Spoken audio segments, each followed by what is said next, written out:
Here's a question I get all the time from newer players.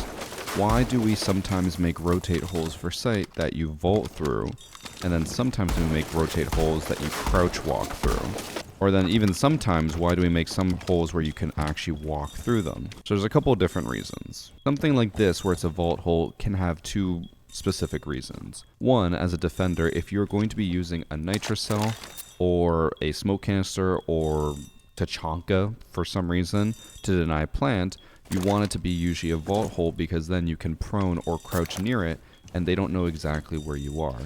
Yes, obviously they can shoot through this wall, but if they're going to be holding line of sight in case someone peeks, they're not going to always be spraying through the wall. So this just gives you some cover and the ability to pull out a nitrocell without them knowing exactly where you are. Whereas if you completely open this up and the attackers are pushing in, they'll be able to see you if you're prone or crouched there. You will just be a lot more visible. But these vault holes also serve another purpose. If attackers are pushing into sight and all they have is a vault hole, it limits them. They are stuck in an animation as they vault through, and they can't pivot and move around as they need to accommodate for the situation. So they're just more limited. And it won't affect defenders as much because you're not going to be vaulting back into sight that often. Usually you use this just to peek through, not to vault back through.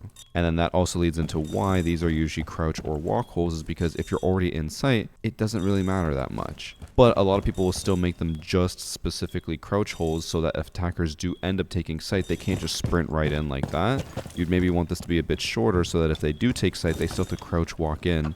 And that makes them a bit vulnerable. If the defender's over there holding this and someone's slow crouch walking in, they'll get a chance to kill them. However, if it's an Ashe who just sprints right in through sight, then you might miss your chance to kill her. So that's the overall reason why we set up these sites the way we do.